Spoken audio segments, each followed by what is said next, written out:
ഇന്നത്തെ നമ്മുടെ റെസിപ്പി എന്ന് പറഞ്ഞാൽ അരിപ്പൊടിയും തേങ്ങയും ഉണ്ടെങ്കിൽ തന്നെ പെട്ടെന്ന് ചെയ്തെടുക്കാൻ പറ്റുന്ന നല്ലൊരു പലഹാരത്തിൻ്റെ റെസിപ്പി ആട്ടോ. നമ്മളെ വീട്ടിലുള്ള ചേരുവ മാത്രമേ ഇതിൽ യൂസ് ചെയ്യുന്നുള്ളൂ. നമുക്ക് ഈസി ആയിട്ട് തന്നെ ചെയ്തെടുക്കാൻ വേണ്ടിയിട്ടും പറ്റും. നല്ല ടേസ്റ്റിയാണ് ഇത് കഴിക്കാൻ വേണ്ടിയിട്ട്. മാവൊന്ന് റെഡിയാക്കി എടുക്കാൻ ഒരു പണിയില്ല. അപ്പോൾ നമുക്ക് ഇതെങ്ങനെയാണെന്നൊന്ന് പെട്ടെന്ന് തന്നെ വീഡിയോ കണ്ട് നോക്കാം. അതിന് മുമ്പായിട്ട് വീഡിയോയിലേക്ക് പോകുന്നതിന് മുമ്പായിട്ട് നമ്മുടെ ചാനൽ ആദ്യമായിട്ട് ആരെങ്കിലും കാണുന്നുണ്ടെങ്കിൽ ഇതുവരെ സബ്സ്ക്രൈബ് ചെയ്യാത്ത പുതിയ കൂട്ടുകാരാണെങ്കിൽ ഞാൻ എപ്പോഴും പറയുന്ന പോലെ പ്ലീസ് ഒന്ന് സബ്സ്ക്രൈബ് ചെയ്ത് സപ്പോർട്ട് ചെയ്യണേ. അതുപോലെ വീഡിയോ ഇഷ്ടമായിട്ടുണ്ടെങ്കിൽ ലൈക്ക് ചെയ്യാനും മറക്കരുത്. അപ്പോൾ നമുക്ക് വീഡിയോയിലേക്ക് പോവാം.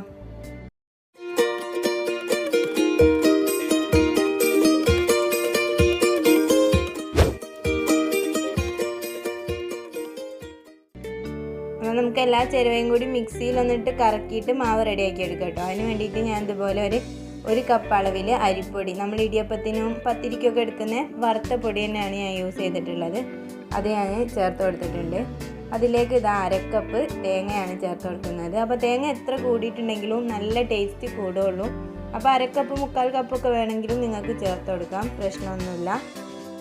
ഇനി ഞാൻ ഇതിലേക്ക് ചേർത്ത് കൊടുക്കുന്നത് ഒരു 3 ടീസ്പൂൺ അളവിൽ ചോറാണ്. കുക്ക് ചെയ്ത് വെച്ചിട്ടുള്ള ചോറ് നമുക്ക് ഏതും ഇതിലേക്ക് യൂസ് ചെയ്ത് കൊടുക്കാം. നമ്മളെ വീട്ടിൽ ഏത് ചോറ് വെച്ചിട്ടാണോ ചോറാണോ യൂസ് ചെയ്യുന്നത് അത് തന്നെ ചേർത്ത് കൊടുത്താൽ മതി. 3 ടീസ്പൂൺ അളവിൽ കൂടിയിട്ട് ചേർക്കേണ്ട, കാരണം അതൊരു റെഡി ആയിട്ട് കിട്ടില്ല, അതുകൊണ്ടാണ്. അപ്പോൾ അത് പ്രത്യേകം ഒന്ന് ശ്രദ്ധിക്കാം. ഇനി നമ്മൾ ഇതിലേക്ക് ചേർത്ത് കൊടുക്കുന്നത് മധുരത്തിന് ആവശ്യമായിട്ടുള്ള പഞ്ചസാര യൂസ് ചെയ്യണമെങ്കിൽ അത് ചെയ്യാം, അല്ലെങ്കിൽ ശർക്കരയാണ് ഞാനിവിടെ എടുത്തിട്ടുള്ളത്. അപ്പം ഒരു 4 ടീസ്പൂൺ വരെ. അപ്പം നിങ്ങൾ ശർക്കരേൻ്റെ പൊടിയല്ല, ശർക്കര ആണെങ്കിൽ ശർക്കര പാനിയാക്കിയതിന് ശേഷം നല്ലപോലെ ചൂട് തണിഞ്ഞതിന് ശേഷം ഇതിലേക്ക് ചേർത്ത് കൊടുക്കാം. ഞാനിവിടെ പൊടി യൂസ് ചെയ്യുന്നതുകൊണ്ട് ഡയറക്റ്റ് തന്നെ ചേർത്ത് കൊടുക്കുകയാണ് ചെയ്യുന്നത്. അപ്പം നിങ്ങൾക്ക് വെള്ളത്തിന് പകരമായിട്ട് ശർക്കര പാനി ചേർത്ത് കൊടുത്താൽ മതി. അപ്പോൾ അതും കൂടി ചേർത്ത് കൊടുത്തതിന് ശേഷം ഞാൻ ചേർത്ത് കൊടുക്കുന്നത് ഒരു 1/4 ടീസ്പൂൺ അളവിൽ ഏലക്ക പൊടിച്ചതാണ്. ഇനി അതല്ലെങ്കിൽ നിങ്ങൾക്ക് 2 ഏലക്കായ ഇട്ട് കൊടുത്താലും മതി.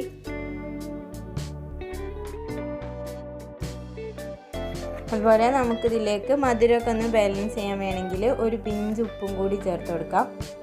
പിന്നെ നമ്മളിതിലേക്ക് ചേർത്ത് കൊടുക്കുന്നത് ഇൻസ്റ്റൻറ്റ് ഈസ്റ്റാണ്. അപ്പോൾ നിങ്ങളുടെ കയ്യിൽ ഏത് ഈസ്റ്റാണോ ഉള്ളത് അത് ചേർത്ത് കൊടുക്കാം. 1/2 ടീസ്പൂണൊക്കെ മാത്രം മതിയാവും, കൂടുതലൊന്നും ചേർക്കേണ്ട ആവശ്യമില്ല. അതും കൂടി ചേർത്തതിന് ശേഷം നമുക്ക് ആവശ്യത്തിന് വെള്ളം ചേർത്തിട്ട് നല്ലപോലെ തന്നെ ഒന്ന് അരച്ചിട്ടെടുക്കണം. അപ്പം നമുക്ക് ആദ്യം കുറച്ച് വെള്ളം ഇതിലേക്ക് ചേർത്ത് കൊടുത്തിട്ട് ഒരു 1/2 കപ്പ് അളവിൽ വെള്ളം ചേർത്ത് കൊടുത്തിട്ട് നല്ലപോലെ മിക്സ് ചെയ്തെടുക്കാം. കാരണം നമുക്ക് പെട്ടെന്ന് തന്നെ പൊടിയൊക്കെ ചേർത്തതുകൊണ്ട് തന്നെ മിക്സ് ആക്കിയിട്ടില്ലെങ്കിൽ നമുക്ക് അരച്ചെടുക്കാൻ ബുദ്ധിമുട്ടായിരിക്കും.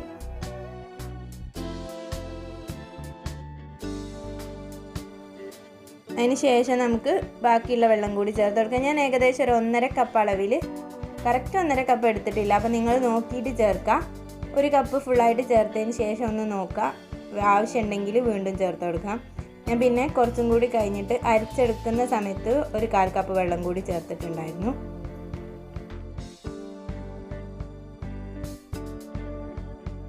അപ്പോൾ ഇത് നല്ലപോലെ മിക്സ് ആക്കിയതിന് ശേഷം നമുക്ക് ഒന്ന് നല്ല രീതിക്ക് തന്നെ ഒന്ന് അരച്ചിട്ടെടുക്കണം. തേങ്ങയും ചോറും എല്ലാം കൂടി ഒന്ന് അരഞ്ഞു കിട്ടുന്ന ആ ഒരു രീതിക്ക് അരച്ചിട്ടെടുക്കാം. അപ്പോൾ അത് നല്ലപോലെ അരച്ചെടുത്തിട്ടുണ്ട്. ഏകദേശം ഈ ഒരു കൺസിസ്റ്റൻസി, നമ്മൾ വെള്ളപ്പത്തിനേക്കാളൊക്കെ ഒന്നും കൂടി കുറച്ചൊന്ന് ലൂസായിട്ടുള്ള ഒരു കൺസിസ്റ്റൻസിയാണ് നമ്മളിവിടെ ചെയ്തെടുത്തിട്ടുള്ളത്. ഇനി നമുക്കിത് അടച്ച് വെച്ചിട്ട് ഒരു 2-3 മണിക്കൂർ, നല്ല ചൂടുള്ള സമയമൊക്കെ ആണെങ്കിൽ 2 മണിക്കൂർ തന്നെ മതിയാവും. പെട്ടെന്ന് തന്നെ നല്ല ആക്റ്റീവായിട്ട് കിട്ടും. ഇപ്പോൾ ഇതാ നമ്മൾ റെസ്റ്റ് ചെയ്യുന്ന സമയമൊക്കെ കഴിഞ്ഞിട്ടുണ്ട്. അപ്പോൾ നല്ലപോലെ ആക്റ്റീവായി വന്നിട്ടുണ്ട്. നമുക്കിതൊരു എണ്ണ തടവിയ പാത്രത്തിലേക്ക് ഒഴിച്ചിട്ട് ആവിയിലൊന്ന് വേവിച്ചെടുക്കണം, അത്ര മാത്രമേ ഉള്ളൂ. അപ്പം ഞാനിതിവിടെ അത്യാവശ്യം നല്ല പരന്ന പാത്രത്തിലാണ് ചെയ്തെടുക്കുന്നത്. അപ്പോൾ നിങ്ങളുടെ വീട്ടിൽ നല്ല സ്റ്റീൽ പ്ലേറ്റൊക്കെ ഉണ്ടെങ്കിൽ അതിൽ ചെയ്തെടുത്താൽ മതി, അല്ലെങ്കിൽ ഏതെങ്കിലും ഇതുപോലത്തെ ഒരു പാത്രത്തിൽ ചെയ്തെടുക്കാം. അപ്പം വെള്ളം തിളച്ചതിന് ശേഷം നോർമൽ നമുക്ക് ഒന്നെങ്കിൽ ഇഡ്ഡലി സ്റ്റീമറിൽ വെച്ചിട്ട് ചെയ്തെടുക്കാം. ഇനി അതല്ലെങ്കിൽ ഇതുപോലെ ആവി കയറ്റിയെടുത്താലും മതി. അപ്പം ഞാൻ ബാക്കി വന്നിട്ടുള്ള മാവ് ഇതുപോലെ ഒരു ചെറിയ പാത്രത്തിലും കൂടി ചെയ്തെടുക്കുന്നുണ്ട്. അപ്പം നമുക്ക് ഇഷ്ടമുള്ള ഏത് പാത്രത്തിലും ഇതുപോലെ ചെയ്തെടുക്കാം. അപ്പോൾ ചെറിയ പാത്രത്തിലാകുമ്പോൾ നമ്മൾ ഓവർ മാവ് ഒഴിക്കണ്ട, കാരണം പെട്ടെന്ന് മുകളിലൊന്നും അത്ര കറക്റ്റായിട്ട് കിട്ടില്ല. പരന്ന പാത്രത്തിൽ ചെയ്തെടുക്കുന്നതായിരിക്കും നല്ലത്. അപ്പോൾ ഇതൊരു 10 മിനിറ്റ് കഴിഞ്ഞതിന് ശേഷം നല്ലപോലെ കുക്കായി വന്നിട്ടുണ്ട്. നല്ലപോലെ ചൂടാറിയതിന് ശേഷം നമ്മൾ വേറെ പാത്രത്തിലേക്ക് മാറ്റി കൊടുക്കുക. കാരണം ചൂടാറാതാവുമ്പോൾ നമുക്ക് അടിയൊന്നും പെർഫെക്റ്റ് ആയിട്ട് കിട്ടില്ല. ചൂട് നല്ലപോലെ പോയി കഴിഞ്ഞാൽ നമുക്ക് നല്ല പെർഫെക്റ്റ് ആയിട്ട് തന്നെ ഇതുപോലെ അടർത്തി എടുക്കാൻ വേണ്ടി പറ്റും. അപ്പോൾ നല്ല ടേസ്റ്റുള്ള ഒരു പലഹാരം തന്നെയാണ്. നമുക്ക് രാവിലെ വൈകിട്ടൊക്കെ റെഡിയാക്കി എടുക്കാൻ വേണ്ടി പറ്റും. അരി വെച്ചിട്ടൊക്കെ ചെയ്യാറുണ്ട്. അരിൻ്റെ ഒന്നും ആവശ്യമില്ല, നമുക്ക് പൊടി വെച്ചിട്ട് തന്നെ ഈസി ആയിട്ട് ചെയ്തെടുക്കാൻ പറ്റുന്നതേ ഉള്ളൂ.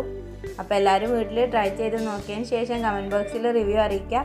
പിന്നെ എൻ്റെ വീഡിയോ ഇഷ്ടമായിട്ടുണ്ടെങ്കിൽ ലൈക്ക് ചെയ്യാൻ മറക്കരുത്. അതുപോലെ ഇത് ആദ്യമായിട്ട് കാണുന്ന കൂട്ടുകാരാണെങ്കിൽ പ്ലീസ് ഒന്ന് സബ്സ്ക്രൈബ് ചെയ്ത് സപ്പോർട്ട് ചെയ്യണേ.